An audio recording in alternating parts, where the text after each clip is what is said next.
Every time you break your own word, something changes. Not just your schedule, not just your momentum, not just the task you left unfinished. Something deeper starts shifting inside you. Most people think discipline gets hard because life is heavy, because motivation fades, because timing never feels right.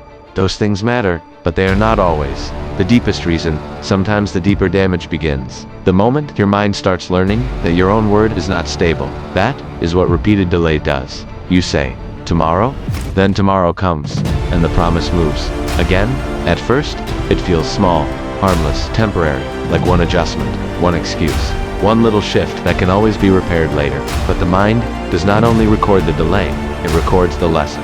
Underneath the delay, it learns that your word can move. It learns that your decisions can reopen. It learns that discomfort can negotiate your direction. And when that pattern repeats long enough, the damage stops being practical and starts becoming psychological.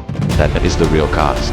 You are no longer trying to act with a clean mind. You are trying to act while carrying the memory of every promise you moved. You are trying to build momentum with a mind that has already seen your word collapse too many times. And that changes everything. Starting gets heavier. Consistency gets heavier. Believing yourself gets heavier. Because now, the problem is not only resistance. Now the problem is resistance plus doubt. This is where many people misread their own struggle. They call themselves lazy. They say they need more motivation. They say they need a cleaner week, a better mood, a stronger mindset, a new routine, a different season. But sometimes what they really need is repair. Because the fracture is not always in the calendar. Sometimes the fracture is in the relationship between what you say and what you do.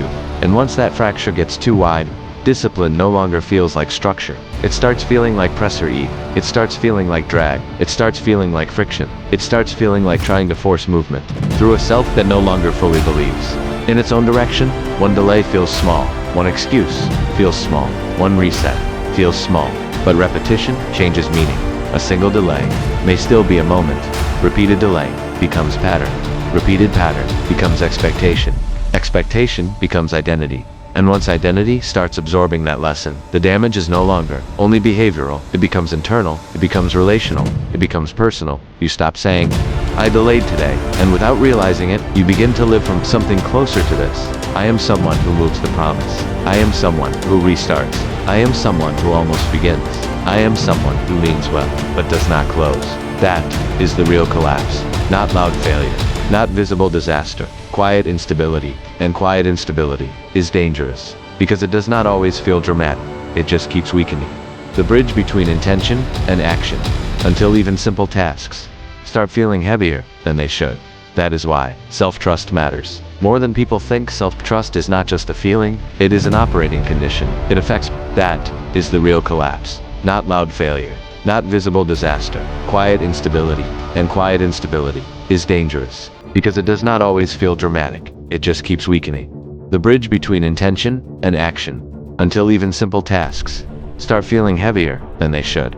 That is why self-trust matters. More than people think, self-trust is not just a feeling, it is an operating condition. It affects the speed of your decisions, it affects the force of your action, it affects how much internal drag you feel when it is time to move. When self-trust is strong, action feels cleaner.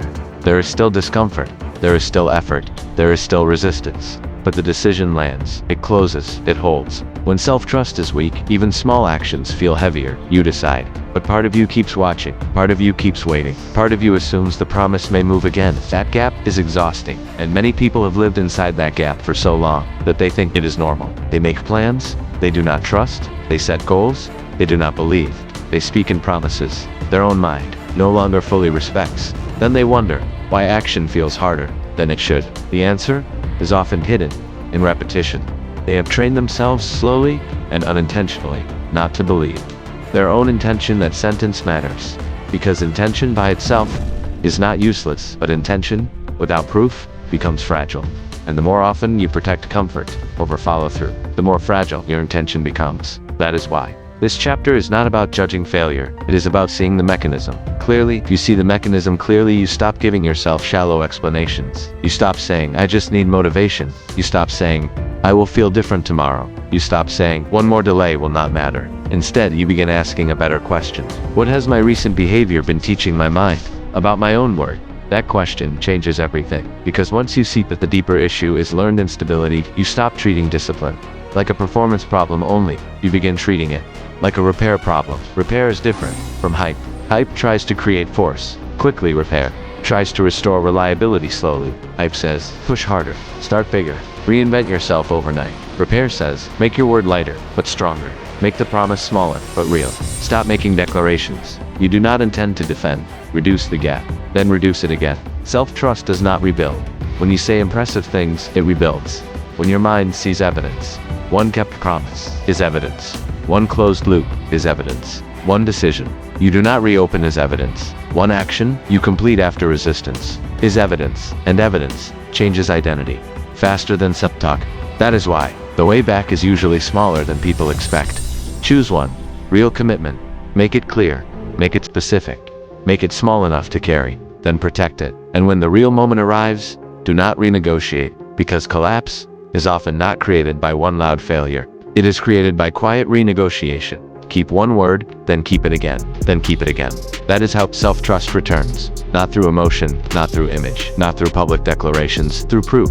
And once proof starts replacing postponement, something changes again. This time it changes in your favor. Your decisions start landing. Your actions start feeling cleaner. Your mind stops expecting collapse. Every time a promise is made, and discipline, little by little, stops feeling like a battle against yourself. It starts feeling like alignment with someone you can respect again.